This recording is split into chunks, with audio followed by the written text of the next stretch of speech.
ಸರ್ಕಾರಿ ಕೆಲಸಕ್ಕೆ ಅಡ್ಡಿಪಡಿಸಿದವರ ವಿರುದ್ಧ ಎಫ್ಐಆರ್ ದಾಖಲು. ಪಂಚಾಯಿತಿಯಲ್ಲಿ ಅಕ್ರಮ ಖಾತೆಗಳು ಮಾಡಿರುವ ಆರೋಪ ಸತ್ಯಕ್ಕೆ ದೂರವಾದದ್ದು. ನಮ್ಮ ಗೌರವಕ್ಕೆ ಧಕ್ಕೆ ಬರುವ ಕೆಲಸ ಮಾಡಿರುವವರ ವಿರುದ್ಧ ಕಾನೂನು ರೀತಿಯಲ್ಲಿ ಹೋರಾಟ. ಚಿಂತಾಮಣಿ. ಇತ್ತೀಚೆಗೆ ತಾಲೂಕಿನ ಮುರುಗಮಲ್ಲ ಗ್ರಾಮ ಪಂಚಾಯಿತಿ ವ್ಯಾಪ್ತಿಗೆ ಬರುವ ಯರ್ರಮಂಟಪಲ್ಲಿ ಗ್ರಾಮದ ಸರ್ವೆ ನಂಬರ್ 17ರಲ್ಲಿ ರಸ್ತೆ ಇದೆ ಎಂದು ಆಗ್ರಹಿಸಿ 3 ಬೀದಿಗಳ ಮುಖ್ಯ ರಸ್ತೆಗಳಲ್ಲಿ ಕಲ್ಲು ಇಟ್ಟಿಗೆಗಳು ಹಾಕಿ ಬಂದ್ ಮಾಡಿ ಸದರಿ ಗ್ರಾಮದ ಕೆಲ ವ್ಯಕ್ತಿಗಳು ಪ್ರತಿಭಟನೆ ನಡೆಸಿದ್ದರು.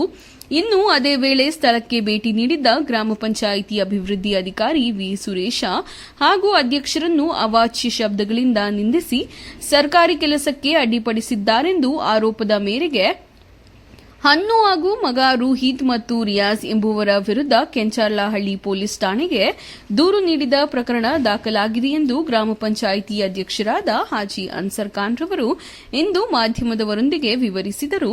ಈ ಕುರಿತು ಮಾತನಾಡಿದ ಅವರು, ದಾರಿಗಾಗಿ ಕೆಲ ವ್ಯಕ್ತಿಗಳು ಕಾನೂನು ರೀತಿಯಲ್ಲಿ ಹೋರಾಟ ಮಾಡದೆ ಪಂಚಾಯಿತಿ ಎದುರುಗಡೆ ಹಾಗೂ ಸಾರ್ವಜನಿಕ ರಸ್ತೆಗಳನ್ನು ಬಂದು ಮಾಡಿ ಯಾವುದೇ ಅನುಮತಿ ಪಡೆಯದೆ ಪ್ರತಿಭಟನೆ ಮಾಡಿರುವುದು ಎಷ್ಟರ ಮಟ್ಟಿಗೆ ಸರಿ ಎಂದು ಹೇಳಿದ ಅವರು, ಪಂಚಾಯಿತಿಯಲ್ಲಿ ಯಾವುದೇ ರೀತಿಯ ಅಕ್ರಮ ಖಾತೆಗಳು ಮಾಡಿಲ್ಲ.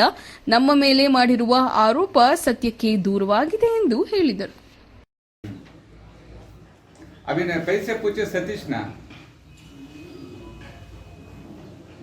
ठीक है, अपने 2-3 जने देव कहीं तुम्हें नहीं दिए, देव तुमको बोला कहीं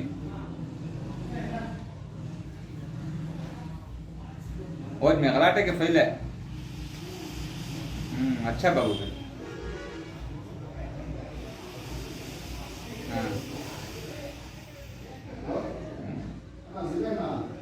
अच्छा बाबू ಮಲ್ಲ ಗ್ರಾಮ ಪಂಚಾಯತಿಯ ಅಧ್ಯಕ್ಷರು. ನಾನು ಮಾಧ್ಯಮದಲ್ಲಿ ಮತ್ತು ವಿಡಿಯೋದಲ್ಲಿ ಬಂದಾಗ ಇದನ್ನೆಲ್ಲ ಗಮನಿಸಿದಾಗ ನನಗೊಂಥರ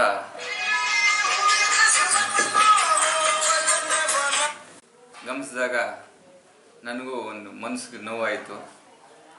ನಿಮಗೆ ಇದರಲ್ಲಿ ಅರ್ಥ ಆಗ್ತಾ ಇದೆ ಏನೇನು ದೌರ್ಜನ್ಯ ಮಾಡಿದಾರಂತ ನೀವು ಹಾಕಿರುವ ವಿಡಿಯೋದಲ್ಲೇ ಗೊತ್ತಾಗ್ತಾ ಇದೆ.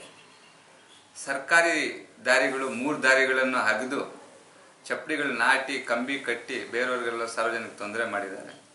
ಆ ತೊಂದರೆ ಮಾಡೋ ಸಂದರ್ಭದಲ್ಲಿ ನಾವು ಒಂದು ವಾಟ್ಸಪ್ಗೆ ಹೋಗಿದ್ವಿ ಚಲಮಕೋಟೆ ಇದಕ್ಕೆ. ನಮ್ಗೆ ವಿಷಯ ಗೊತ್ತಾಗ್ತಾನೆ PDO ಬಿಲ್ ಕಲೆಕ್ಟರಲ್ಲಿ ಹೋದಾಗ ದಂಡಿ ಥರ ಇವ್ರ ಮೇಲೆ ಎಲ್ಲ ಆವಾಚ್ಯ ಶಬ್ದಗಳಿಂದ ಬೈದು ಲಂಚಕೋರರು ಡಕಾಯಿತರು ಎಲ್ಲ ನೀವು ಮಾರ್ಕೊಂಡು ಇದು ಮಾಡ್ತಾ ಇದ್ದೀರಾ ಅಂತ ಹೊಡೆಯೋಕ್ಕೆ ಬಂದಾಗ ಆಯಿತು ಅಂತ ಇವರು ಸರ್ಕಾರ ನೌಕರು, ನಾವು ಸರ್ಕಾರ ರೀತಿಯಲ್ಲಿ ಏನು ಮಾಡಬೇಕು ಪೊಲೀಸ್ ಅವ್ರಿಗೆ ಮುಟ್ಸೋಣ ಅಂತ ಪಂಚಾಯತಿಗೆ ಬರ್ತಾ ಇದ್ರೆ ಕಳ್ಳರು ಓಡೋಗ್ತಾ ಇದ್ದಾರೆ. ಕಳ್ಳರು ಇವರೆಲ್ಲ ಅಕ್ರಮವಾಗಿ ಖಾತೆಗಳು ಮಾಡಿಕೊಟ್ಟು ದುಡ್ಡೆಲ್ಲ ತಿನ್ಕೊತಾರೆ ಅಂತ ಹೇಳಿಬಿಟ್ಟು PDO ಮತ್ತು ಬಿಲ್ ಕಲೆಕ್ಟ್ರು ಮತ್ತು PSC ಶಿವಕುಮಾರ್ ಅಂತ ಹೆಸರುಗಳನ್ನು ಹೇಳಿ ಲಂಚ ತಗೊಂಡಿದ್ದಾರೆ ಅಂತ ಹೇಳಿಬಿಟ್ಟು ಅವ್ರ ಮೇಲೆ ಎಲ್ಲ ಅಪಾದನೆ ರೀತಿಯಲ್ಲಿ ಮಾಡ್ತಾರೆ. ತದನಂತರ ಇವರು ಬಂದು ಈ ಥರ ಎಲ್ಲ ಮಾತಾಡ್ತಾ ಅಂತ ಪೊಲೀಸ್ಗೆ ಕಂಪ್ಲೇಂಟ್ ಕೊಡ್ತಾರೆ, ದಾರಿಗಳು ಬಂದ್ ಮಾಡಿದ್ದಾರೆ ಸರ್ ತೆರವುಗೊಳಿಸಿ ಅಂತ. ಬಂದು ಪಂಚಾಯತ್ ಇದ್ದಾಗ ಅವತ್ತು ಮುರುಮಲ್ಲ ವಾಟ್ಸಪ್ ಇತ್ತು. ವಾಟ್ಸಪ್ಗೆ ನಾವೆಲ್ಲ ಬಂದಿದ್ರೆ ಅಂಬೇಡ್ಕರ್ ಭಾವಚಿತ್ರವನ್ನು ತಗೊಂಡು ಮುರುಮಲ್ಲ ಪಂಚಾಯತಿ ಮುಂದೆ ದಂಡಿ ಮಾಡಿರೋದು ವಿಡಿಯೋ ಮುಖಾಂತರನೇ ಎಲ್ಲ ವಿಷಯಗಳು ತಮಗೂ ಗೊತ್ತಿದೆ, ನಾವು ನೋಡಿದ್ದೀವಿ. ಅವು ದಂಡಿ ಮಾಡಿದಾಗ ನಾವು ಏನು ಮಾತಾಡಲಿಲ್ಲ. ಕಾರಣ ಏನಂದರೆ ವಿನಾಕಾರಣವಾಗಿ ಇವರು ದಂಡಿ ಮಾಡ್ತಾ ಇದ್ದಾರೆ.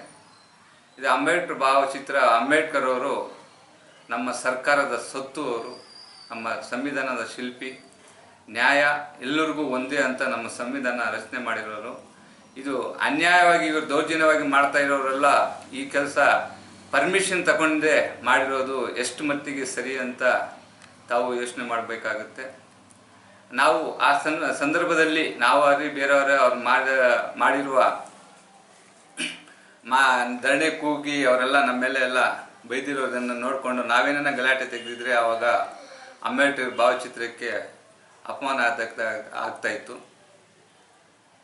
ತದನಂತರ ಅವ್ರು ಯಾವ ವಿಷಯಕ್ಕೆ ಬಂದಿದ್ದಾರೆ, ಇದರಲ್ಲಿ ಏನಿದೆ 15 ನಿವೇಶನಗಳಿಗೆ ದಾರಿ ಇಲ್ಲ ಅಂತ ನಾನು ಹೇಳಿದ್ದೀನಿ ಅಂತ ಹೇಳ್ತಾರೆ. 15 ನಿವೇಶನಗಳಲ್ಲ, ಈ 11 ನಿವೇಶನಗಳಿಗೆ ಅದು ಮಾಧ್ಯಮದಲ್ಲಿ ಪರ್ಪಾಟಾಗಿ ಬಂದಿದೆ. 11 ನಿವೇಶನಗಳಿಗೆ ದಾರಿ ಇಲ್ಲ. ದಾರಿ ಇಲ್ಲ, ಇದು ಭೂ ಪರಿವರ್ತನೆ ಆಗಿದೆ ಅಂತ ಅವರು ಹೇಳ್ತಾರೆ. ಭೂ ಪರಿವರ್ತನೆ ಆಗಿರೋದು ನಿಜ, ಎರಡನೇ ಮಾತು ಅದೇನಿಲ್ಲ. ಭೂ ಪರಿವರ್ತನೆ ಆಗಿರೋದು ಯಾವಾಗ ಆಗಿರೋದು? 1996ರಲ್ಲಿ ಆಗಿರುತ್ತೆ. 98ರಲ್ಲಿ ನಮ್ಮ ಮುತ್ತುಜಾ ಖಾನ್, ರಸೂಲ್ ಖಾನ್ ಅವರು ರಹಮತುಲ್ಲಾ ಅಜ್ಮತುಲ್ಲಾ ಎನ್ನುವರಿಗೆ ಮಾರಿಡ್ತಾರೆ. ಮಾರಿರೋ ಪ್ರಕಾರ ಪಶ್ಚಿಮಕ್ಕೆ 15 ಅಡಿ ರಸ್ತೆ ಇರುತ್ತೆ, ಪೂರ್ವಕ್ಕೆ 15 ಅಡಿ ರಸ್ತೆ ಇರುತ್ತೆ, ಪಶ್ಚಿಮಕ್ಕೆ ಗಡ್ರಹಳ್ಳಿ ದಾರಿ ಇರುತ್ತೆ, ಉತ್ತರಕ್ಕೆ ಒಕ್ಬೋರ್ಡ್ ಸೊತ್ತಿರುತ್ತೆ, ದಕ್ಷಿಣಕ್ಕೆ ಮಾಡಿರೋ ನಿವೇಶನಗಳಂತ ಇರುತ್ತೆ. ಇವ್ರು ಹೇಳೋ ಪ್ರಕಾರ ದಕ್ಷಿಣಕ್ಕೆ ನಮ್ಗೆ ದಾರಿ ಬೇಕು, ದಕ್ಷಿಣಕ್ಕೆ ದಾರಿ ಇತ್ತು ಅಂತ ಹೇಳಿಬಿಟ್ಟು ಗಲಾಟೆ ತೆಗಿತಾರೆ. ಅವ್ರು ಬಂದು ನಮ್ಮ ಪಂಚಾಯತಿಗೆ ಬಂದು, ನಾನು ಇದೆಲ್ಲ ವಿಚಾರ ನೋಡಿ ನಮ್ಮ PDO ಸಾರ್ಗೂ ನಮ್ಮ ಬಿಲ್ ಕಲೆಕ್ಟರ್ಗೂ ಕರೆದೆ. ನಾನು, ಏನು ಸರ್ ನಮ್ಮ ಪಂಚಾಯತಿ ಹೆಸರು ಕೆಟ್ಟದಾಗಿ ಬರ್ತಾ ಇದೆ, ಇದೇನು ನಡೆದಿದೆ, ಯಾಕೆ ಇವರು ಈ ಥರ ಮಾತಾಡ್ತಾ ಇದ್ದಾರೆ ಅಂತ ನಾನು ಅವನ್ನು ಕರೆದು ಮಾತಾಡಿದಾಗ ಅವ್ರು ಬಂದು ಹೇಳಿದ್ರು, ಸರ್ ಅವ್ರು ಯಾರೋ ಒಂದು ಫೇಕ್ ಪೇಪರ್ಗಳೆಲ್ಲ ತಂದಿದ್ರು, ಮತ್ತು ಕನ್ವರ್ಷನ್ ಲ್ಯಾಂಡ್ ಆಗಿರೋ ಪ್ಲ್ಯಾನ್ ಅಂತ ಹೇಳಿಬಿಟ್ಟು ಇದ್ರ ಮೇಲೆ ನೀವು ಸಹಿ ಮಾಡಿಕೊಡಿ, ನಮಗೆ ಅಷ್ಟೇ ಸಾಕು, ರೋಡ್ ಇದೆ ಅಂತ ಬರ್ದುಕೊಡಿ ಅಂತ ಹೇಳಿದ್ರು. ಸರ್ ನಾವು ಅದು ಬರ್ಕೊಡೋಕ್ಕಾಗೋದಿಲ್ಲ, ನಾವು ಪಂಚಾಯತಿಯಿಂದ ಏನು ಮಾಡ್ತೀವಿ ಅಂದರೆ, ನಮ್ಗೆ ಏನು ಕ್ರಯ ಪತ್ರಗಳು ಬಂದಿರುತ್ತೆ, ಕ್ರಯ ಪತ್ರದಲ್ಲಿ ಯಾವ ಥರ ಇರುತ್ತೆ ಅದನ್ನು ನಾವು ಈ ಸತ್ತು ಮಾಡಿಕೊಡ್ತೀವಿ. ಮತ್ತು ಅವ್ರೇನ ನಮ್ಮಿಂದ ಕೇಳಿದಾಗ ಅವ್ರಿಗೇನು ನಮ್ಮ ಹತ್ರ ದಾಖಲಾತಿ ಇದೆ ಅದರ ಪ್ರಕಾರ ಕೊಡ್ತೀವಿ. ಅವ್ರು ಬಂದು ಅವ್ರ ಇಷ್ಟ ಬಂದಂಗೆ ಈ ಥರ ಮಾಡಿಕೊಡಿ, ನಮಗೊಂದು ಸಹಾಯ ಆಗುತ್ತೆ ಅಂದರೆ ಅದನ್ನು ನಾವು ಮಾಡಿಕೊಟ್ಟಿಲ್ಲ, ಅದಕ್ಕೋಸ್ಕರ ನಮ್ಮ ಮೇಲೆ ಎಲ್ಲನೂ ಈ ಸುಳ್ಳು ಆರೋಪಗಳು ಮಾಡಿದ್ದಾರೆ ಸರ್ ಅಂತ ನನಗೆ ತಿಳಿಸ್ತಾರೆ. ತದನಂತರ ಇದನ್ನು ಯೋಚನೆ ಮಾಡಿ ನಾನು ಪತ್ರಗಳನ್ನೆಲ್ಲ ಪರಿಶೀಲನೆ ಮಾಡಿರ್ತೀನಿ, ಅದರಲ್ಲಿ ದಾರಿನೂ ಯಾವುದು ಕಂಡು ಬಂದಿರಲ್ಲ. ಇವಾಗ ಏನು ಹೇಳ್ಕೊಳ್ತಾರೆ, ಅನ್ಸರ್ ಖಾನು ಸರ್ದಾರ್ ಖಾನ್ ಸಿಂಗ್ಲರ್ ಆಗಿ ನನಗೆ ಅನ್ಸರ್ ಖಾನ್ ಅವನ ಅನ್ಸರು ಸರ್ದಾರ್ ಖಾನ್ ಅವರು ಆ ಸೈಡ್ಗಳು ಮಾಡಿಕೊಂಡು ಮಾರಿರ್ತಾ ಇರ್ತಾರೆ. ನಾನು 3 ತಿಂಗಳಾಗಿದೆ ಪಂಚಾಯತಿಗೆ, ಅದನ್ನು ಅವರು ತಿಳಿಸ್ಬೇಕು. ಮತ್ತು ದುಡ್ಡು ತಗೊಂಡು ಈ ಥರ ಕೆಲಸ ಮಾಡಿದ್ರೆ ಅದನ್ನೆಲ್ಲ ಪ್ರೂವ್ ಮಾಡಬೇಕು. ಆ ಪ್ರೂವ್ ಮಾಡದೇ ಇದ್ದರೆ ನಾವು ಧರಣಿ ಮಾಡ್ತೀವಿ, ಕಾನೂನು ರೀತಿಯಲ್ಲಿ ನಾವು ಕೊಟ್ಟಿದ್ದೀವಿ. ಆ ಧರಣಿ ನಾವು ಮಾಡಿಬಿಟ್ಟು ಅವ್ರಿಗೇನು ಮಾಡಬೇಕಂತ ಆಮೇಲೆ ಅದರ ಬಗ್ಗೆ ನಾವು ಅವ್ರಿಗೆ ತಿಳಿಸ್ತೀವಿ.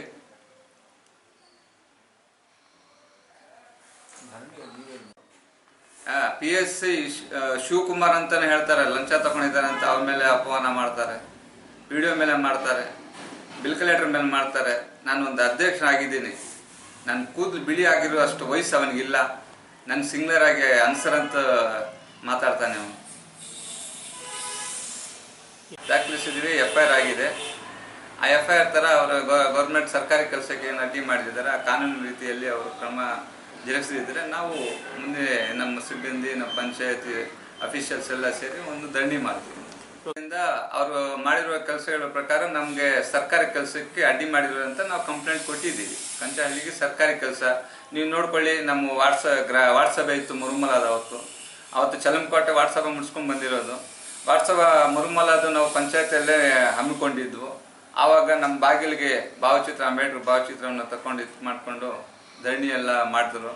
ಆವಾಗ ನಾವು ಸರ್ಕಾರಿ ಕೆಲಸ ಸಾರ್ವಜನಿಕ ಸೌಕರ್ಯ ತಲುಪಿಸ್ಬೇಕಾಗಿತ್ತು, ಅದು ತಲುಪಿಸೋಕೆ ನಮ್ಗೆ ಆಗಲಿಲ್ಲ, ತಲುಪಕ್ಕಾಗಲಿಲ್ಲ ನಮ್ಗೆ. ಎಷ್ಟಂತ ಹೇಳ್ತಾ ಇಲ್ಲ, 4, 5 ಸಾವಿರ, 10 ಸಾವಿರ ಆ ಥರ ವಸೂಲು ಮಾಡಿದಾರೆ ಅಂತ ಹೇಳ್ತಾ ಇದ್ದಾರೆ. ಮಾಡಿದ್ದೀನಿ, 4-5 ಜನ ಹತ್ರ ದುಡ್ಡು ತಗೊಂಡಿದಾರಂತೆ, ದಾರಿ ನಾವು ಮಾಡ್ಕೊಡ್ತೀವಿ ಅಂತ ಹೇಳಿಬಿಟ್ಟು. ಇನ್ನುವರೆಗೆ ನಾನು ವಿಚಾರಣೆ ಫೋನ್ ಮಾಡಿದ್ದೀನಿ, ನನಗೂ ಕೇಳ್ತಾ ಇದ್ದಾರೆ, ನಾನು ಇನ್ನೂ ಕೊಳ್ಳಿಲ್ಲ ಅಂತ ಅವರು ನನಗೆ ತಿಳಿಸಿದ್ದಾರೆ. ಪತ್ರಿಕೆಯಲ್ಲಿ ಬಂದಿರೋ ವಿಚಾರಗಳನ್ನೆಲ್ಲ ಮಾಡಿಕೊಂಡು ನಮಗೆ ಅವಮಾನ ಆಗಿದೆ. ಈ ರೀತಿ ಇದನ್ನು ಮಾನನಷ್ಟ ಮೊಕದ್ದಮಕ್ಕೆ ಕೂಡ ನಾವು ದಾವೆ ಸಲ್ಲಿಸೋಕ್ಕೆ ರೆಡಿಯಾಗಿದ್ದೀವಿ. ಯಾಕಂದರೆ ನಮ್ಮದು ಈ ತಾಲೂಕಲ್ಲಿ ಗಾಂಧಿ ಪುರಸ್ಕಾರ ಸಿಕ್ಕಿರುವ ಒಂದು ಪಂಚಾಯತಿ ಆಗಿರುತ್ತೆ. ನಮ್ಮ ಗುರಿ ಇನ್ನೂ ಉನ್ನತ ಪಂಚಾಯತಿ ಮಾಡಬೇಕಂತ ನಾವು ಆ ನಿಟ್ಟಿನಲ್ಲಿ ಕೆಲಸಗಳನ್ನು ಮಾಡ್ಕೊಂಡು ಹೋಗ್ತಾ ಇದ್ವಿ. ಇದನ್ನು ಗಮನಿಸ್ತಾ ಇದ್ದರೆ ಬಹಳ ನಮಗೆ ನೋವಾಗ್ತಾ ಇದೆ. ಅವನ ವರ್ತನೆಗಳನ್ನು ನೋಡಿದ್ರೆ ಎಲ್ಲ ಜನರು ತಿಳ್ಕೋಬೇಕು, ಇವನು ಸರಿ ಇದ್ದಾನ, ಪಂಚಾಯತಿ ಸರಿ ಇದೆಯಾ ಅಂತ ಈ ಎಲ್ಲರೂ ತಿಳ್ಕೊಬೇಕಂತ ಈ ಸಂದರ್ಭದಲ್ಲಿ ಎಲ್ಲ ಹತ್ರ ನಾನು ಮನವಿ ಮಾಡ್ತೀನಿ. ನಮ್ಮ ಮೇಲೆ ಏನು ಹೇಳ್ತಾರೆ, ಅವ್ರ ಅಧ್ಯಕ್ಷರು 4ನೇ ಕ್ಲಾಸ್ ಕೂಡ ಓದಿಲ್ಲ, ನಾನು LLB ಮಾಡಿದ್ದೀನಿ, ನನಗೆ SI ಪೋಸ್ಟು 1 ನಿಮಿಷದಲ್ಲಿ ತಪ್ಪಾಯಿತು ಅಂತ. ಇರಲಿ, ಅವರು ವಿದ್ಯಾವಂತರೇ ಇರ್ಬೋದು, ನಾನು ಅವಿದ್ಯಾವಂತರೇ. ನನಗೆ ABCDಗಳು ಎಷ್ಟಿದೆ, ಎಷ್ಟು ಅಂತ ಹೇಳಿದ್ರೆ 4 ಅಂತೀನಿ. ಅವರು ABCD ಎಷ್ಟಿದ್ರೆ ಎಷ್ಟು ಇದೆ ಅಂತ ಹೇಳಿದ್ರೆ 26 ಅಂತಾರೆ. ಯಾಕಂದರೆ ಅವರು LLB ಅವರಲ್ಲ, ಅವ್ರು ಟೋಟ್ಲಾಗೆಲ್ಲ ಹೇಳ್ಬಿಡ್ತಾರೆ. ನಾನು ABCDಗಳು ಎಷ್ಟಿದೆ ಅಂದರೆ 4 ಹೇಳೋದು, ಅಷ್ಟು ಮಟ್ಟಿಗೆ ನನಗೆ ಗೊತ್ತಿದೆ. ಇವರು ಇವಾಗ ಹೇಳ್ತಾರೆ ನಾವು ಪೊಲೀಸ್ ಸ್ಟೇಷನ್ಗೆ ಹೋಗಿದ್ವು. ಪೊಲೀಸ್ ಸ್ಟೇಷನ್ಗೆ ಹೋದರೆ ಏನು ಕೊಡ್ತಾರೆ? ಸಿವಿಲ್ ಮ್ಯಾಟ್ರಿಗೆ NC ಕೊಡ್ತಾರೆ. NC ತೊಗೊಂಡೋಗಿ ಏನು ಮಾಡ್ತೀರಾ ನೀವು? ಕೋರ್ಟ್ಗೆ ಹಾಕ್ತೀರ. ಕೋರ್ಟಲ್ಲಿ ಏನು ಕೊಡ್ತಾರೆ? ಕೋರ್ಟಲ್ಲಿ ನೀವು ನೋಟಿಸ್ ಇದು OS ಕೊಟ್ಟೆ, OS ತಗೊಂಡು ಬಂದು ಪೊಲೀಸ್ ಅವ್ರಿಗೆ ನೀವು ನಿಲ್ಲಿಸಿ ಜಾಗ ಅಂದರೆ ನಿಲ್ಲಿಸ್ತಾರ? ಏನು ತಂದು? ಯಾಕಂದ್ರೆ ವಿದ್ಯಾವಂತ ಅಲ್ಲಪ್ಪ ನೀನು. ನನಗೆ ಬೇಜಾರಾಗ್ತಾ ಇದೆ, ನೀನು ಇಷ್ಟು ವಿದ್ಯಾವಂತ ಅಂತ ನೀನು ಹೇಳ್ಕೊಳ್ತಾ ಇದೀಯಾ. OS ಕೊಟ್ಟರೆ ನಮಗೆ ರಕ್ಷಣೆ ಕೊಡಲಿಲ್ಲ ಪೊಲೀಸ್ ಅಂದರೆ OS ರಕ್ಷಣೆ ಕೊಡ್ತಾರ? ಸ್ಟೇ ಆರ್ಡರ್ ತಗೊಂಡು ಬಾಪ. ಇವಾಗ ನಿನ್ನ ದುಡ್ಡಿನ ನಿನ್ನ ಬಲಿಷ್ಠ ಏನಿದೆ ಅಂತ ನೀನು ಏನು ಮಾಡಿದೀಯ? 3 ಸರ್ಕಾರಿ ದಾರಿಗಳನ್ನ ಹಾಕ್ತಿದೀಯ. ನಿನ್ ಬೇಕಾಗಿದೆ ಅಂತ ದಾರಿ ನೀನು ಗಲಾಟೆ ಮಾಡ್ತಾ ಇದೆಯಲ್ಲ. ನಿನ್ ಗಣಸ್ಥನ ಇದ್ದಿದ್ರೆ, ನಿನ್ ಗಂಡಸಾಗಿದ್ರೆ ಆ ದಾರಿ ನಿಲ್ಲಿಸ್ಬೇಕಾಗಿತ್ತು ನೀವು. ಅದು ಬಿಟ್ಬಿಟ್ಟು ಸರ್ಕಾರಿಗೆ ಬೇರೆಯವ್ರಿಗೆ ತೊಂದರೆ ಮಾಡಬೇಕಂತ ಉದ್ದೇಶಪೂರ್ವವಾಗಿ ನೀನು ಬೇರೆ ದಾರಿಗಳೆಲ್ಲ ಬಂದ್ ಮಾಡಿದ್ದೀಯ. ಇವಾಗ ಈ ನೀನು ಹೇಳಿರೋ ಮಾತುಗಳು ನಮ್ಮ ಮೇಲೆ ಅಪಚಾರ ಮಾಡಿರೋದು, ನಮ್ದೆಲ್ಲ ಧಕ್ಕೆ ಉಂಟು ಮಾಡಿದೀಯ. ನನ್ನ ಪಂಚಾಯತಿ, ನನ್ನ ಸರ್ಕಾರಿ ಪಂಚಾಯತಿಗೆ ಒಂದು ಅವಮಾನ ಮಾಡ್ದಂಗೆ ಮಾಡಿದೀಯ. ನಾವು ಮೊನ್ನೆ ತಾನೇ ಗಾಂಧಿ ಪುರಸ್ಕಾರ ತಂದಿದ್ದೀವಿ. ಇಂಥ ಪಂಚಾಯತಿಗೆ ತಾಲೂಕಲ್ಲೇ ಒಂದು ಕೆಟ್ಟ ಹೆಸರು ಬರೋ ರೀತಿಯಲ್ಲಿ ನೀನು ಚೀಟಿಂಗ್ ಮಾಡ್ಕೊಂಡು ಹೋಗ್ತಾ ಇದೀಯ.